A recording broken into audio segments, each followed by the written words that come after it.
Hi, speaking is Ruth Kenner, and as usual, I am speaking from my quilt studio or my sewing studio, and I call it I Quilt and More because I do a lot of other things.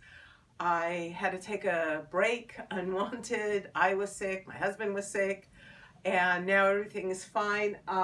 Before I get going, I just want to say that this is my space. I got a brand new sewing machine and a table and a few other things. I did a lot of research and I realized that my studio needs to be reorganized. So it's a work in progress, and that's why I don't really show a lot of pieces. And as I make the changes, I'll eventually start talking more about why I made them. Right now I'm talking about embellishments, and if you get a close look, I like to embellish and quilt at the same time. I don't always do it that way, but I like to do it. If you see this quilt, these pieces were put on before quilting, and all of this was quilted on. And this is a way of quilting with a special foot that attaches these threads. But what we're going to do is talk about using this foot on a Bernina. It's a 22. And if I open it up, you can see it's made. You also can get one for 5 separate threads, and it actually makes them flat.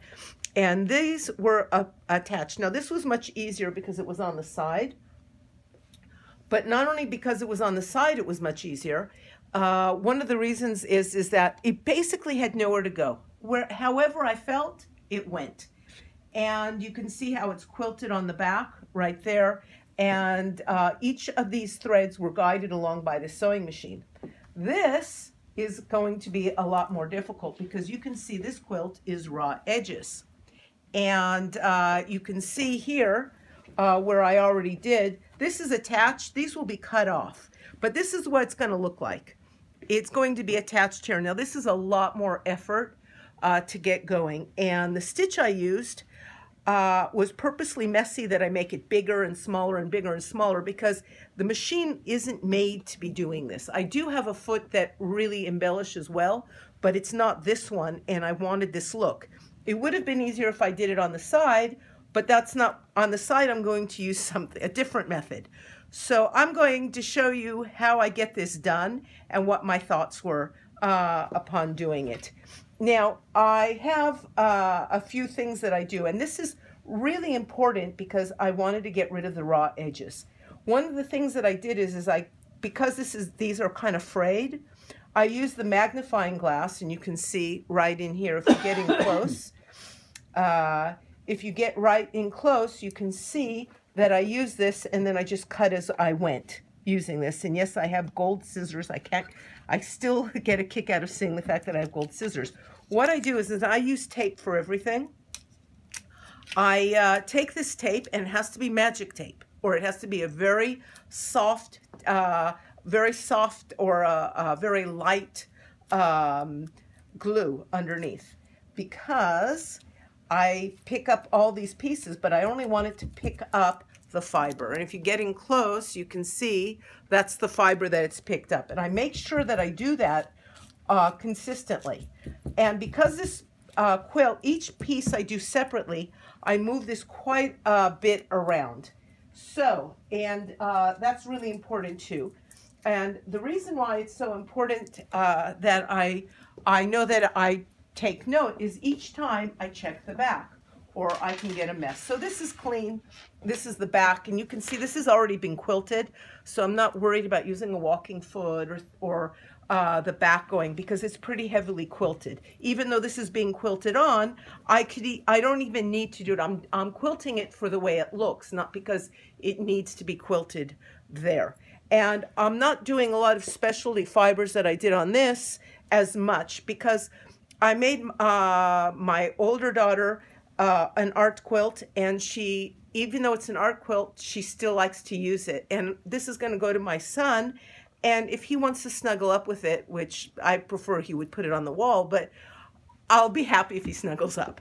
So I'm being very careful. Now I'm using 3 different fibers, and I use floss for this. And I basically trim it. I make it with a longer tail, and the reason I do that And I'm picking a really short one, so it's easy to make it because I want to play with it. Now I'm making it a little bit longer because than I usually do, even for me, even though I usually use a tail, because when I'm doing something on video, that's when I seem to have the most problems. So I'm making sure that if there are any problems, I can live with it. So there's going to be 3, and just trim them away and get it going. And I have this one, and this is by Superior Threads, and what is it called? It's called Razzle. That's what was used in the other ones. I love this thread for embellishment. I use it a lot. Okay, some people use it in the bobbin, but I don't like doing that. So I take these and I move them. Sometimes I forget and I throw them all on the floor by accident, but today I'm actually moving them. Okay, and what I do is, let me get the tape. I go to the top of this and I tape it, and that way it sticks together. There's no other way to do it, and you can see I probably have some more already here, and I just tape it there. I even have some extra pieces of tape that I put to the side. So, and you'll see I use tape a lot.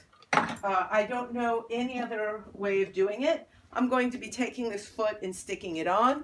And let me get this so it doesn't end up on the floor. Now, one of the biggest things about this, and this is why I picked this sewing machine, such a big sewing machine, is that I maneuver a lot of things. I don't do a lot of ruler work, if at all, and I do a lot of really unusual things when I quilt. So having this really big opening is really wonderful. But I would remind people that I just got this machine in November. So if you don't have such a big machine, you can do it, okay? You can do it. Now this table has been moved over here because I use it kind of like an extra side piece. When I decide on the furniture I need, I might be able to solve this problem better, or maybe I'll just keep it like this because this is very easy to move around. But I move things around a lot in a way that may seem awkward, but I'm very careful about my back. I not only want to make a good quilt, I want to have a strong back when I'm done.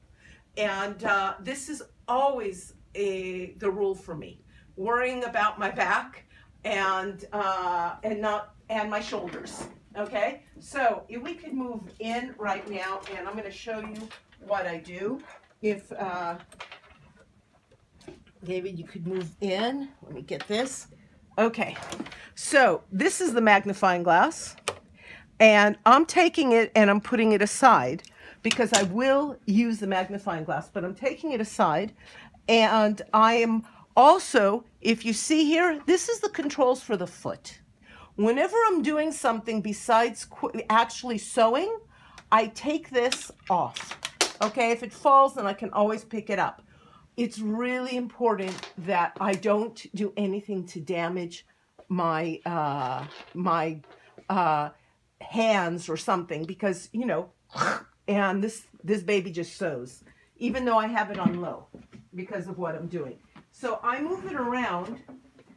So I like it that it's facing in a way that I'm going to sew, that there's less to crunch under the machine. Okay, now you can see why it's important. What if I lose my grip or something and I fall forward? I don't have to worry about the foot taking off. Okay, and I suggest that be aware of that. When you're handling something big, remember to take that off. I've had accidents, and that's it. Now you can see why I have this table here. Okay, I also have these grips that I bought. This is a suspension system by Patsy Thompson, I think her name is. Maybe I'll add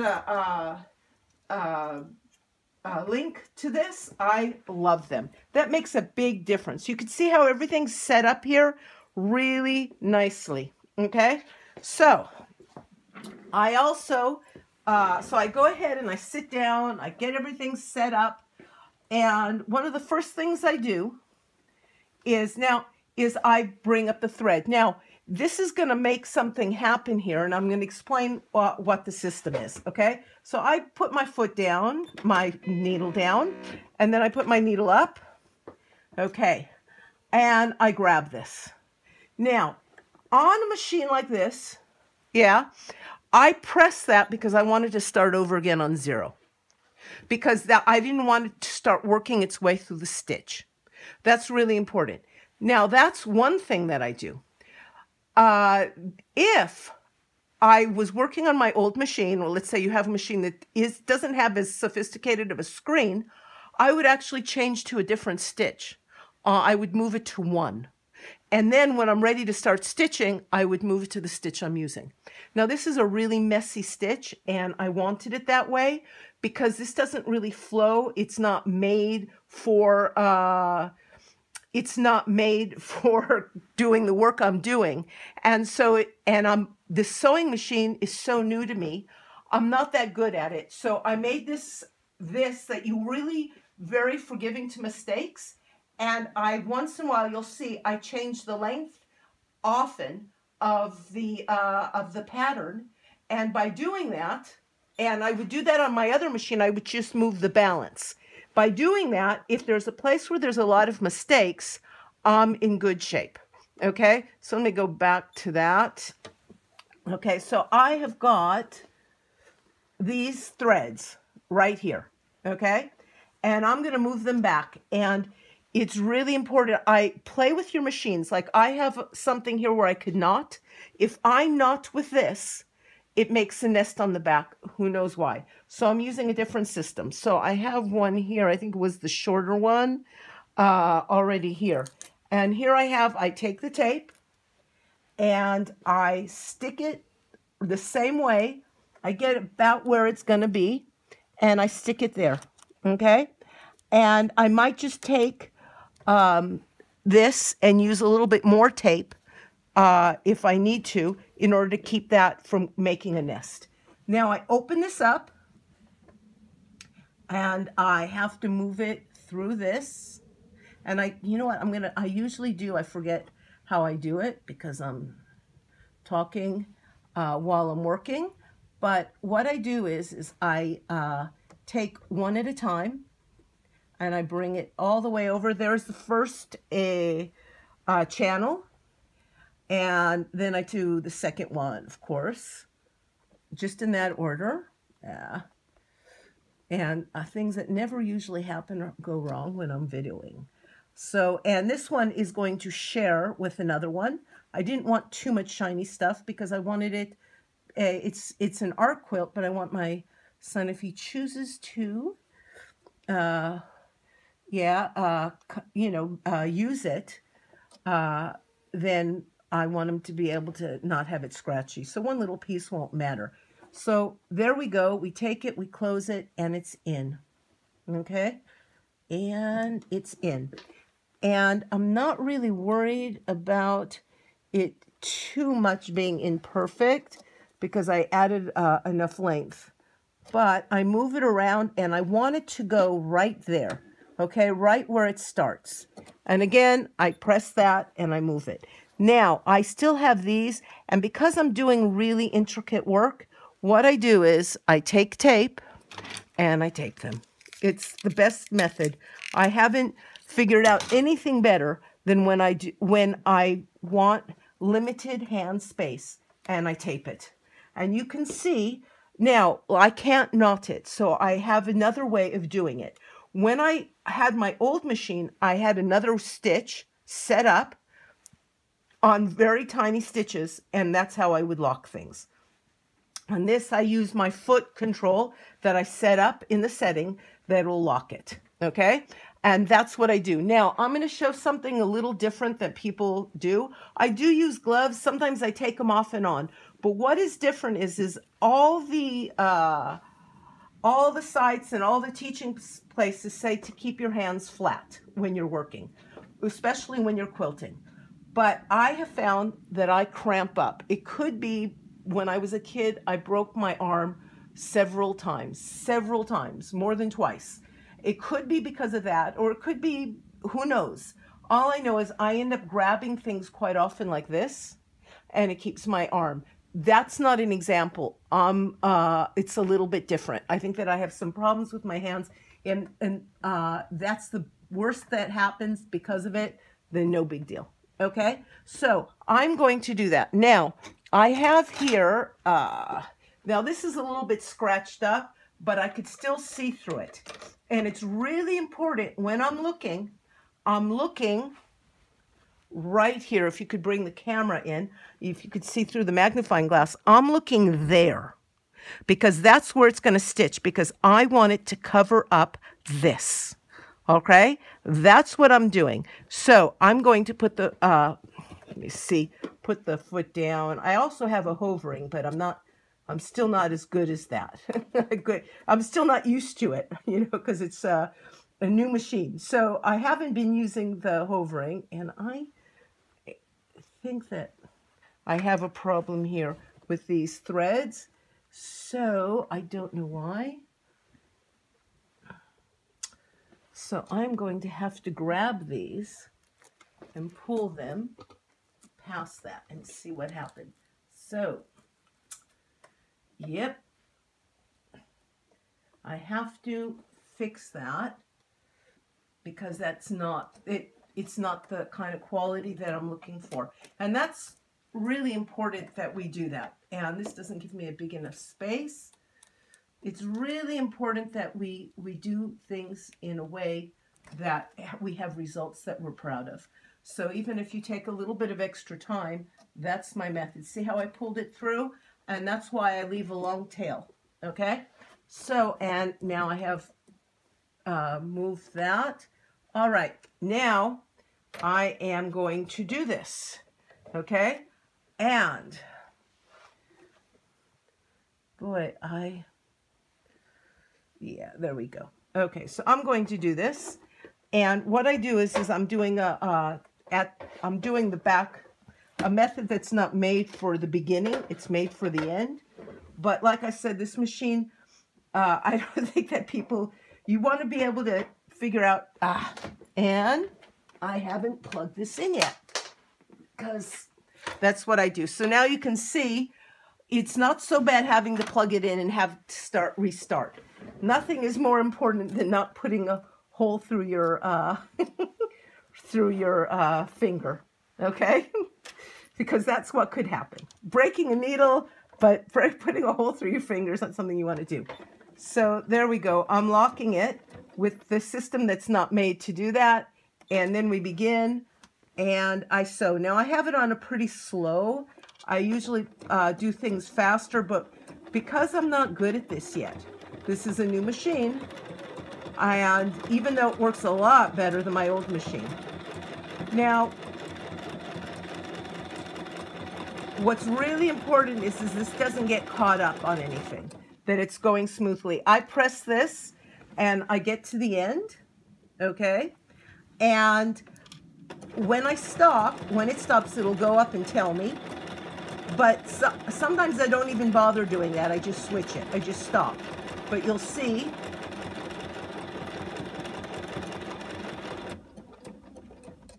Okay. And then I just put the foot down. And what I do is I go into there and I make it bigger. I figured out that I only want to go up as big as 131. And this makes it messy because this is a work where it's a very free hand-done quilting. I could make it messy and it'll look like it's supposed to be that way, rather than me trying to make it perfect. So that's as big as I want to go in this section, and I'm off. Okay, and you can see it moves faster.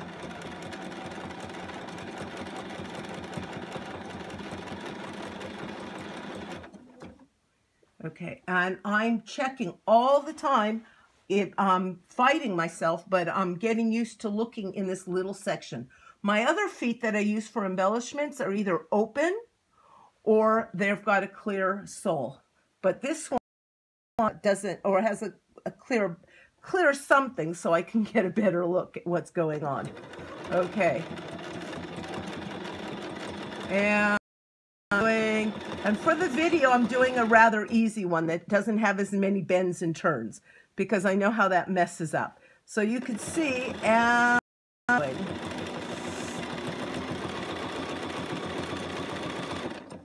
I'll press this again, go to the end one more time.